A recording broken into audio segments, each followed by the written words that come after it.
റഹീസ് റഷീദിലേക്ക് നമുക്കൊന്ന് പോയിട്ട് വരണം. Rahees Rasheed, good morning Rahees.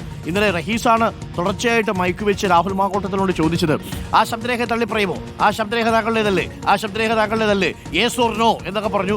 രാഹുൽ മാങ്കൂട്ടത്തിൽ ആ ചൂണ്ടയിൽ കുത്തിയില്ല എന്ന് മാത്രമല്ല, രാഹുൽ മാങ്കൂട്ടത്തിൽ ആ ചോദ്യങ്ങളിൽ നിന്ന് ഓടി ഒളിക്കുന്നതാണ് നമ്മൾ കണ്ടത്.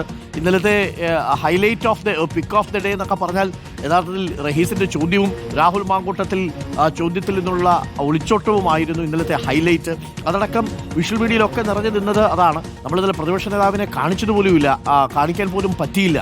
ഈ രാഹുൽ മാങ്കൂട്ടത്തിലെ വാർത്ത വന്ന് നിറഞ്ഞതോടുകൂടി രാവിലെ മോർണിംഗ് വാക്കിൽ വരുമ്പോൾ മാത്രമാണ് നമുക്ക് കുറച്ചു നേരം പ്രതിപക്ഷ നേതാവിനെ ഒന്ന് പ്രേക്ഷകർക്ക് കാണിക്കാൻ പോലും പറ്റിയത്.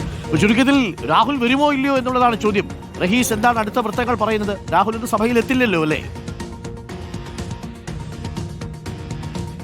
രാഹുൽ എത്തില്ല എന്ന കാര്യം ഉറപ്പിച്ചിട്ടുണ്ട്. നേരത്തെ റോഷിബാല് പറഞ്ഞതുമായി ബന്ധപ്പെട്ട് ചേർത്ത് പറഞ്ഞാൽ പാർട്ടി നേതൃത്വവും ഇന്ന് രാഹുൽ നിയമസഭയിൽ എത്തില്ല എന്ന് ഉറപ്പിച്ചിട്ടുണ്ട്.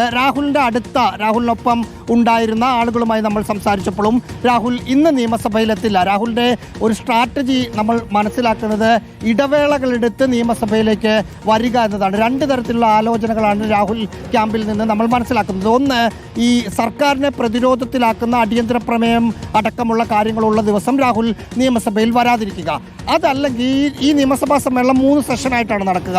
ആദ്യം ഈ സമയം നടക്കും, പിന്നീട് ഇപ്പോഴുള്ള തുടങ്ങി ഒരു 20 കഴിയുമ്പോൾ ഒരു ബ്രേക്ക് വരുന്നുണ്ട്, അതിനുശേഷം വീണ്ടും തുടങ്ങി വീണ്ടും ഒരു ബ്രേക്ക് വന്ന് 10-ാം തീയതി അവസാനിക്കുന്ന രീതിയിലാണ്. അതായത് 3ാമത്തെ ഷെഡ്യൂളിൽ രാഹുൽ മാങ്കൂട്ടം സഭയിൽ പൂർണ്ണമായും വരുന്ന തരത്തിലുള്ള ഒരു ആലോചന നടക്കുന്നു. അതിനു മുമ്പായി പാലക്കാട് പോയി, മണ്ഡലത്തിൽ പോയി അവിടെ പ്രവർത്തകരെ കാണുക. ഇപ്പോൾ രാഹുലിനൊപ്പമുള്ള ആളുകൾ ഇന്നലെ നമ്മൾ നേരിട്ട് സംസാരിച്ചപ്പോൾ പറഞ്ഞത് ഇവിടുത്തെ സ്ഥിതി ആയിരിക്കില്ല പാലക്കാട് നിരവധി പ്രവർത്തകരും പ്രാദേശിക നേതാക്കളും നമ്മളെ വിളിക്കുന്നുണ്ട്. രാഹുൽ അവിടെ വന്ന് പ്രതിഷേധമുണ്ടായാൽ പ്രതിരോധം തീർക്കാമെന്ന് അവർ പറയുന്നുണ്ട്.